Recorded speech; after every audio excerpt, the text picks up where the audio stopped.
નમસ્કાર, હું છું પ્રિયંકા. તમે જોઈ રહ્યા છો સિટી કવરેજ ન્યૂઝ. આજના મુખ્ય સમાચાર. ગુજરાત એટીએસે મહિલા આતંકી શમા પરવીનની કરી ધરપકડ.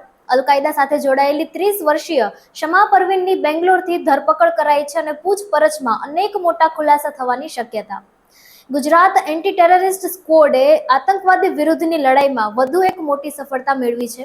પરવીન પર ઓનલાઈન પ્લેટફોર્મ્સ પર જેહાદી ષડયંત્ર રચવાનો અને દેશ વિરોધી વિડીયો અપલોડ કરીને યુવાનોને જેહાદી કૃત્ય માટે ઉશ્કેરવાનો આરોપ છે, જે તેણે કબૂલ્યું હોવાનું પણ જાણવા મળ્યું છે. મહત્વનું છે કે 23 જુલાઈ 2025ના રોજ ગુજરાત એટીએસે અમદાવાદ અને મોડાસાના 2 સહિત કુલ 4 આતંકીઓની ધરપકડ કરી હતી, જે આતંકી જૂથની માસ્ટર માઇન્ડ શમા પરવીન હોવાની માહિતી મળી છે. શમા પરવીન મૂળ ઝારખંડની છે અને હાલમાં બેંગલુરુના હેબ્બલ વિસ્તારમાં તેના ભાઈ સાથે રહે છે, જે એક ખાનગી કંપનીમાં કામ કરે છે. સૂત્રોના જણાવ્યા અનુસાર ગુજરાત એટીએસના અધિકારીઓ શમા પરવીનની પ્રવૃત્તિઓ ઉપર બારીકાઈથી નજર રાખી રહ્યા હતા. શમા પરવીન સોશિયલ મીડિયા અને કેટલીક શંકાસ્પદ એપ્લિકેશન દ્વારા અલ-કાયદાની વિચારધારા સાથે જોડાઈ હતી અને તેને ફેલાવવા સુધીની ગતિવિધિઓમાં સક્રિય હતી. સાસણગીરની પ્રખ્યાત સિંહોની જોડી જય અને વીરુ બાદ હવે જયનું પણ મૃત્યુ થયું છે. આ અંગે સાસણના ડીસીએફ ડોક્ટર મોહન રામે જણાવ્યું હતું કે જય અને વીરુ બંનેને અગાઉ ઇનફાઇટમાં ઈજા થઈ હતી. બાદમાં બંનેનું રેસ્ક્યુ કરીને સારવાર આપવામાં આવતી હતી. દરમિયાન 11 જૂને વીરુનું મૃત્યુ થયું હતું અને 29 જુલાઈએ જયનું પણ મૃત્યુ થયું છે. આમ હવે સાસણગીરની સિંહોની જોડીના જય અને વીરુ બંનેએ વિદાય લીધી હતી, જેના કારણે પશુ પ્રેમીઓમાં દુઃખની લાગણી જોવા મળી રહી છે. गिर में दो बहुत ही फेमस मेल लायंस थे जिनका नाम जय एंड वीरू है और ग्रासलैंड लायंस भी बोलते थे और काफ़ी बड़े एरिया में दोनों रूल करते थे. उनका काफ़ी बड़ा प्राइड था जिसमें 15 से ऊपर फीमेल और बाकी बच्चे और सब अडल्ट भी थे और काफ़ी सालों से इस एरिया में उनका पूरा का पूरा प्राइड रहता था और स्ट्रक्चर था प्राइड का पूरा. लेकिन ये हुआ कि दोनों अलग अलग इन फाइट में दोनों को सीरियस इंजरीज हुआ था. उसकी वजह से दोनों का रेस्क्यू हुआ था. जो सबसे पहले में जैसे देखते हैं तो वीरू का ट्रीटमेंट था और वीरू रेस्क्यू होकर के रेस्क्यू सेंटर में था तो उसका डेथ हो गया था 11 जून को. हमने काफ़ी कुछ मेहनत किया लेकिन फिर भी उसके बाद में वो बच नहीं पाया. जय भी अंडर ट्रीटमेंट था और ट्रीटमेंट के बाद में बीच में तो काफ़ी अच्छा रेस्पॉन्स था, रेस्पॉन्ड भी किया ट्रीटमेंट के प्रति, लेकिन फिर बीच में से वापस गड़बड़ भी हो गया, फिर से वापस ठीक हुआ, फिर से वापस ठीक नहीं रहा उसका जो हेल्थ है. और हमारे जो गिर का पूरा टीम है जिसमें वेटनरी डॉक्टर और जितने भी हैं सभी ने काफ़ी मेहनत किया उसके लिए, लेकिन फिर भी वो बच नहीं पाया क्योंकि काफ़ी सीरियस इंजरीज वगैरह था और ट्रीटमेंट का भी एक लिमिट होता है उसके बियॉन्ड. इवन हमने जो आयुर्वेदिक है वो भी सब ट्राई किए थे फिर भी लेकिन बच नहीं पाया था. तो उसका 29 जुलाई को उसका भी जो डेथ हो गया है. અંદાજિત 4.5 થી 5 લાખના ખર્ચે પદાધિકારીઓની ઓફિસોનું રિનોવેશન.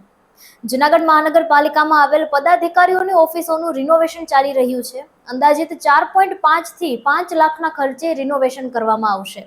આમાં શાસક પક્ષના પદાધિકારીઓથી લઈને વિપક્ષના પદાધિકારીઓની ઓફિસનો પણ સમાવેશ થાય છે.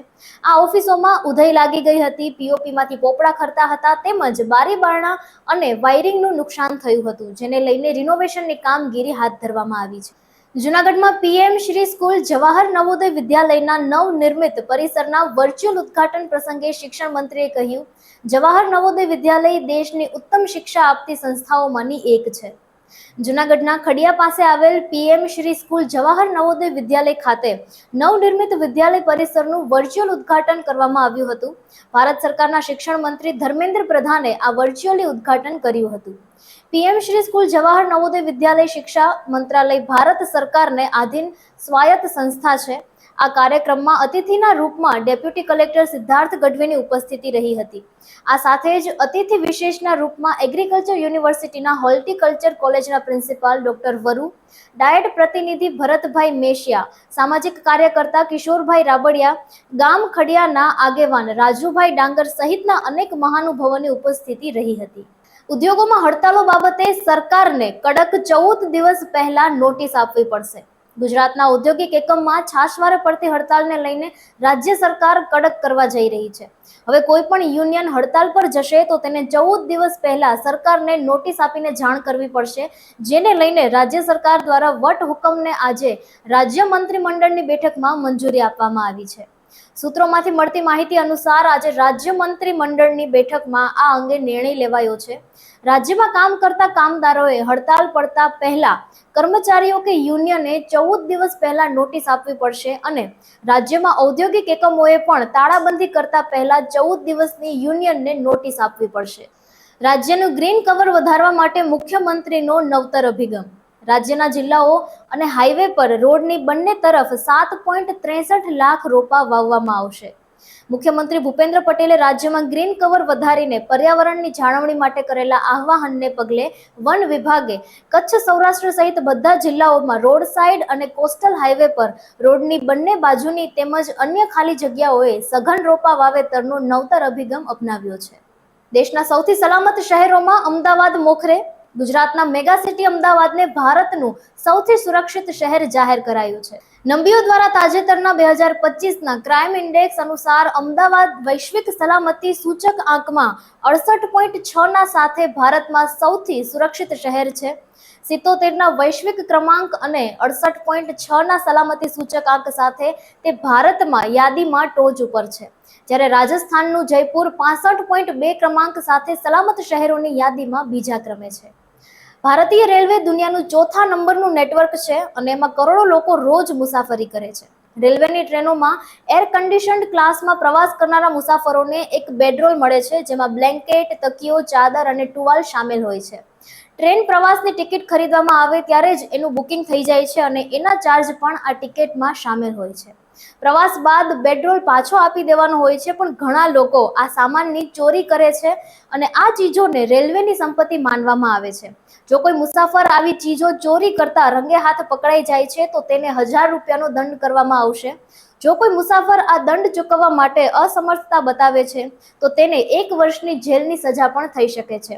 વારંવાર આવો ગુનો કરનારા મુસાફરોને 5 વર્ષની સજા અને દંડ બેઉની જોગવાઈ છે. સિટી કવરેજ ન્યૂઝના ડેઇલી અપડેટ માટે અમારી ચેનલને લાઇક કરો, શેર કરો અને સબસ્ક્રાઇબ કરો. આવતીકાલે મળીશું ફરી નવા સમાચારો સાથે. City coverage news, Junagadh.